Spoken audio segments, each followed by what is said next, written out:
Amados, amadas, quem tem consciência de quanto vale para Deus, não precisa viver prisioneiro do medo dos homens. Meus irmãos e minhas irmãs, o Evangelho de hoje continua o discurso missionário de Jesus.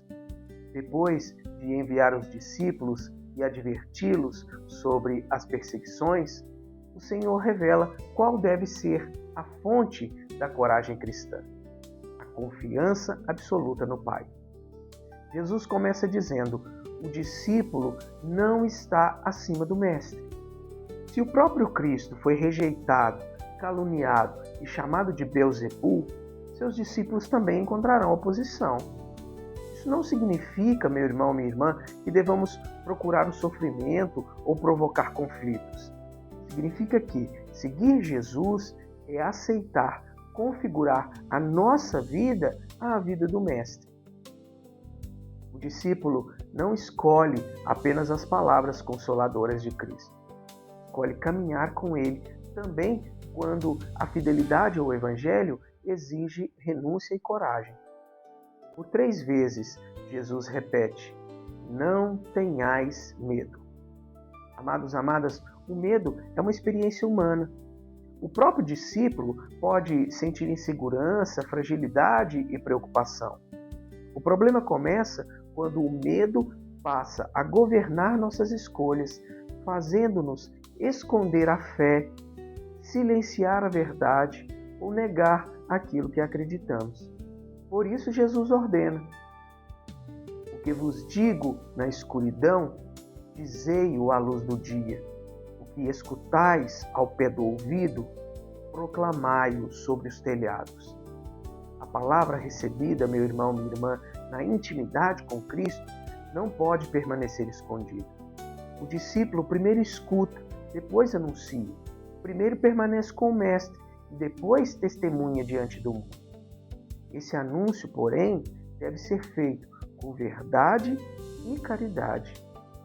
Proclamar o Evangelho não significa impor a fé pela força, mas testemunhar com coragem aquilo que recebemos de Deus. Jesus acrescenta: não tenhais medo daqueles que matam o corpo, mas não podem matar a alma. Aqui, o Senhor coloca as coisas em sua verdadeira ordem. A vida terrena é um dom precioso e deve ser cuidado. Mas existe um bem ainda maior: a comunhão com Deus e a salvação eterna.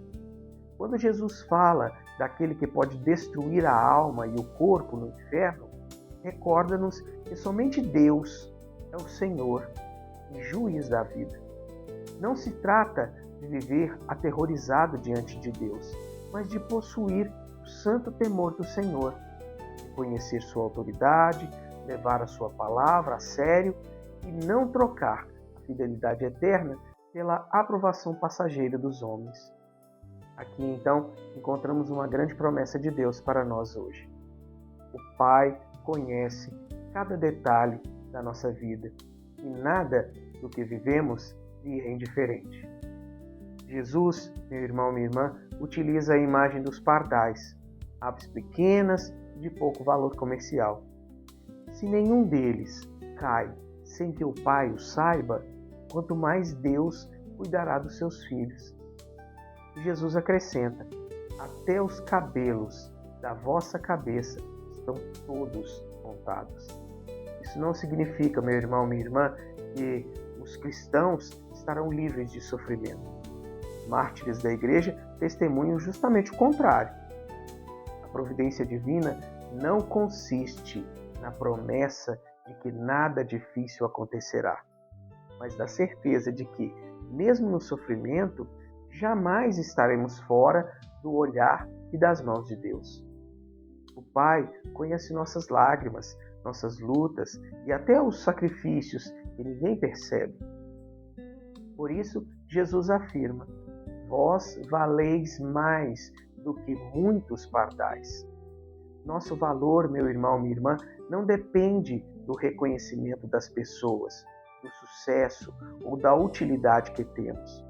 Somos preciosos porque fomos criados e amados por Deus e redimidos pelo sangue de Cristo. O Evangelho apresenta ainda uma ordem que é decisiva: declarar-se a favor de Jesus diante dos homens. Confessar Cristo não significa apenas pronunciar seu nome. É viver de maneira coerente com o Evangelho, inclusive quando isso custa alguma coisa. Podemos negar Jesus não somente com palavras, mas também quando escondemos nossa fé por vergonha ou quando nossas escolhas contradizem aquilo que professamos. Daqui então nasce um princípio eterno para nós hoje. A fidelidade a Cristo vale mais do que a aprovação do mundo. Tudo aquilo que hoje está encoberto será revelado. As calúnias não terão a última palavra. As aparências cairão e a verdade de Deus permanecerá. Essa é a grande mensagem querigmática deste Evangelho. Jesus não apenas nos manda ser corajosos, Ele próprio enfrentou a rejeição, a perseguição e a morte por amor a nós. Na cruz parecia derrotado. Na ressurreição revelou que nem o pecado, nem o ódio, nem a morte poderiam vencê-lo. Unidos a Cristo, também nós podemos permanecer firmes. Talvez hoje, meu irmão, minha irmã, o Senhor esteja dizendo ao seu coração: não tenha medo. Eu conheço você. Sei o que está enfrentando e não o abandonarei. Permaneça fiel. Qual é então a ação prática que esta palavra nos pede hoje? Amados, amadas, identifique uma situação em que o medo da opinião dos outros tem impedido você de viver ou testemunhar sua fé. Apresente esse medo ao Senhor e peça a coragem do Espírito Santo. Depois, dê um passo concreto de fidelidade. Assuma com serenidade seus valores cristãos. Fale de Jesus quando houver oportunidade, ou pratique o bem sem se envergonhar do Evangelho. Amados, amadas, que o Senhor nos liberte do medo, fortaleça nossa confiança na providência do Pai e nos conceda a graça de permanecer fiéis a Cristo diante dos homens. Amém. Louvado seja o nome do nosso Senhor Jesus Cristo, para sempre seja louvado.